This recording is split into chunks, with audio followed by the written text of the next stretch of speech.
여러분 안녕하십니까? 김황식입니다. 올해 교육대 개별 면접에서는 참으로 묘한 문제들이 많이 출제된 것 같습니다. 어느 교대에서는 개별 면접 과정에서 자네는 이제까지 살아오면서 부정적인 친구가 있었으면 소개해보고 그리고 그 친구에게서 무엇을 배웠는지 이야기해봐라 라고 하는 것입니다. 긍정적인 친구에게서는 많은 영향을 받지만 부정적인 그릇된 행동을 하는 친구에게서 무엇을 어떻게 배웠는가라고 하는 것은 결국 칠판에 쓴 것처럼 이 반면교사 타산지석에 관한 이야기를 해보라 라고 하는 것 아닌가 생각합니다.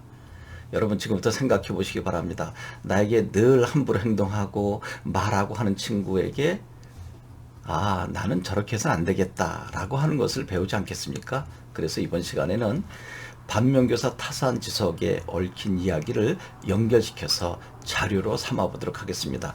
여기 보면 장본인이라고 쓰여져 있죠. 한자 읽을 수 있는지 모르겠습니다. 그리고 밑에는 주인공입니다. 제가 과거에 기자들 인터뷰하는 것을 보면서 저거 잘못됐는데 왜 저러나 하는 것이 있어서 이번에 어차피 교육대 시험에 출제된 것도 있으니까 연결시켜 보겠습니다. 예를 한번 들어볼까요? 지하철 선로 옆에 난간이 있잖아요. 지금은 이제 도심에 가게 되면 모두 유리 차단막으로 해서 위험을 막고 있는데 지금도 교외선 같은 데 가면 바로 철로 옆으로 잘못 실수하면 발을 좀 잘못 디디면 떨어질 수 있는 것이거든요. 그런데 대체로 사람들이 조심을 하죠. 치안이 나타나서 또는 술 취한 사람이 확 밀었다라고 하면 상당히 위험하죠. 차는 지금 열차는 오고 있죠. 사람은 밀쳐 떨어졌죠. 그때 밀친 사람으로 인해서 떨어진 사람이 자동차에 치여서 열차에 치여서 부상당했다고 한다면 이제 그 부분을 기사화한다면 밀친 사람을 장본인이라고 하는 것입니다. 부정적인 일을 저지른 핵심 인물이 되는 거죠. 이제 이해됐나요? 이제 그것은 뭐 그렇게 큰 문제가 없어요. 그 사람을 주인공이라고 하진 않겠죠. 이제 주인공은 긍정적인 사건의 핵심 인물인데 이제 여기서 문제가 되는 것입니다.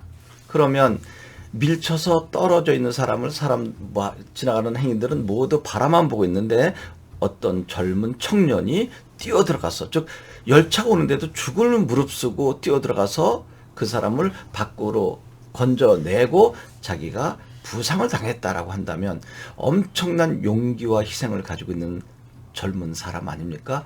그때 인터뷰를 하고 한다면 여기 바로 이분이 이 부상당한 젊은이가 저기 밀쳐져 떨어져 있는 사람을 구해낸 장본인입니다 라고 하는 것을 제가 두세 번 들어본 적이 있습니다. 여러분 말이 안 되잖아요.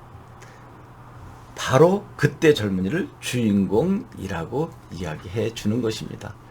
이제 여러분 꼭 기억하시기 바랍니다. 부정적 사건의 핵심 인물을 장본인, 긍정적인 것은 주인공.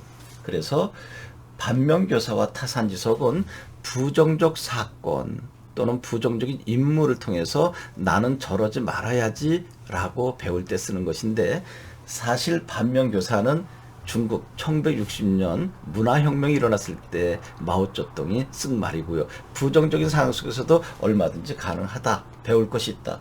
타산지석은 다른 사람의 돌, 다른 산에 난 돌이니까 결국 무엇을 이야기합니까?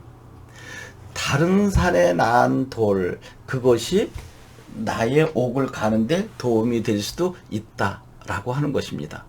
얼마든지 우리들에게 도움이 될 수 있는데 얘는 부정적인 것, 얘는 하찮은 것, 그리고 주인공은 귀감이 된다는 거죠. 나도 저것을 거울 삼아서 잘 배워야 되겠다. 거울을 삼는 거죠. 그런데 이 거북 구자가 터질 균자가 돼서 균열할 때 쓴다는 것도 참고로 알아두면 되겠죠. 거북 등짝처럼 쫙쫙 갈라져 있는 상태를 균열되었다라고 하죠.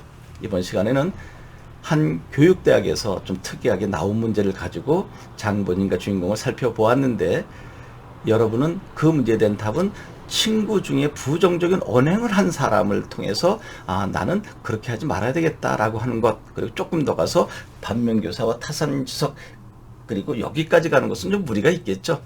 조금만 연결시켜주면 좋은 답이 되지 않았을까 생각합니다. 여러분 고맙습니다.